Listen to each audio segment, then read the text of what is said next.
Nedir kardeşim bu bilinçaltı?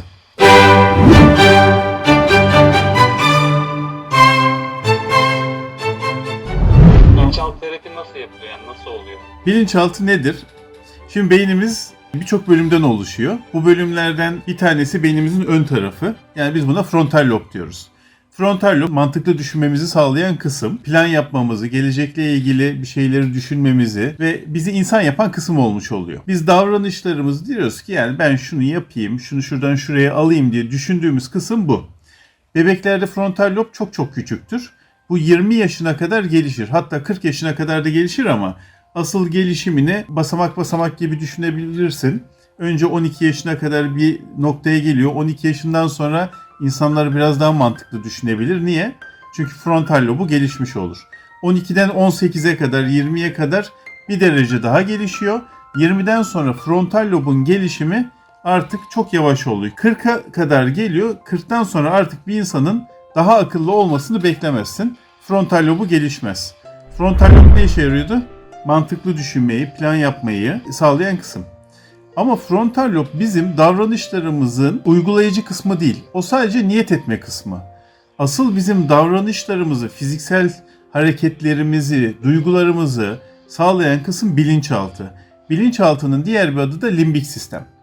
Limbik sistem 4 ana parçadan oluşuyor. Hipotalamus, hipokampüs, talamus ve amigdala. Bunlar bizim duygularımızı, üzüntümüzü, sevincimizi, korkumuzu, heyecanımızı, isteğimizi, arzumuzu, cinsel duygularımızı bilinçaltı yani limbik sistem sağlar. Aynı zamanda bu limbik sistem bizim fiziksel davranışlarımızı da kontrol eder. Mesela kalp atış hızımızı, midemizin asit vermesini, tüylerimizin diken diken olmasını veya heyecanlandığımız zaman titrememizi, üşüdüğümüz zaman üşüme duygusunu ya da terleme duygusunu yine bilinçaltı belirler. Sen bilinçaltını değiştirirsen, bilinçaltına etki edersen sıcak bir ortamda üşüyebilir ya da soğuk bir ortamda terleyebilirsin.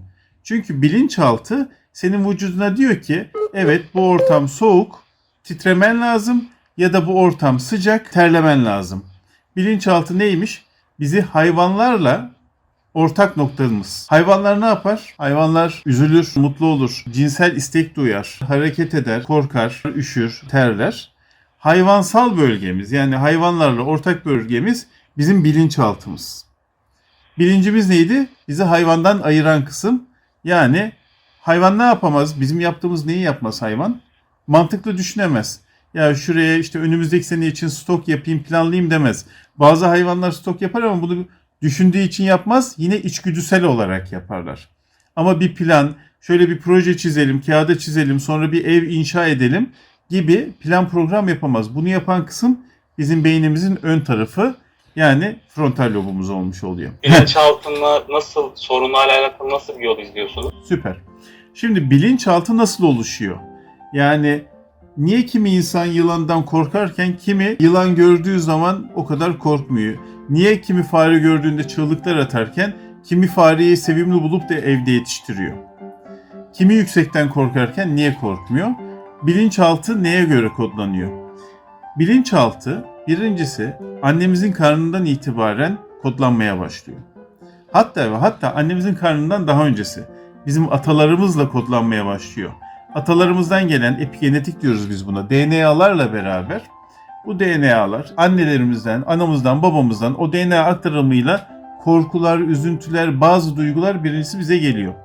Annemizin karnına düştüğümüz andan itibaren annemizin gördükleri, hissettikleri bunlar da yine aynı şekilde bizim DNA'mıza, kodlarımıza yani bilinçaltımıza işleniyor. Annemizin doğum esnasında yaşadıkları, biz doğduktan sonra gördüklerimiz, duyduklarımız, hissettiklerimiz bunların hepsi tekrar bilinçaltına işleniyor. Nasıl bilgisayar programcıları ne yapar? Bilgisayar programcıları kod yazarlar. Yazmış oldukları o koda göre de sistem işlemeye başlar. Bilinçaltında da anamızdan, babamızdan, atalarımızdan gelen DNA'lar, annemizin karnında gördüklerimiz, duyduklarımız, hissettiklerimiz, doğduktan sonra gördüğümüz, hissettiklerimiz her şey bilinçaltımıza bir kod olarak yazılıyor. Bu kodlar yazıldıktan sonra bizim hayatımız boyunca bize sonuç veriyor. Yani duygularımızı oluşturuyor.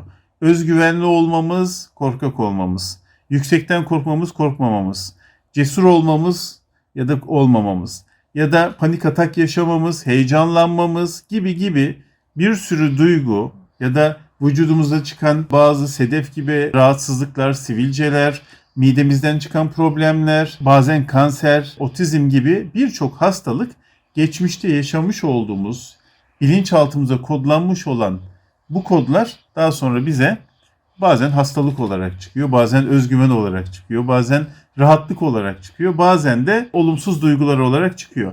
Peki bu bilinçaltındaki duygular değiştirilebilir mi?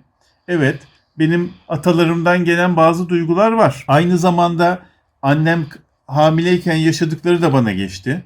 Annemin yediklerinden, gördüklerinden, duyduklarından da geçti. Ben dünyaya geldim gördüklerimle, ben doğduğum gibi diyelim ki sezaryen oldum, beni aldılar küveze koydular, annemden uzak tuttular ya da başka bir problem yaşadım. Oradaki şeyler de yine bilinçaltıma işledi. Bunların doğrultusunda ben ilerleyen yaşamda ne oldum? Güvensiz bir insan oldum. Belki başka psikolojik veya fiziksel sorunlar yaşamaya başladım. Bunlar nasıl değiştirilir?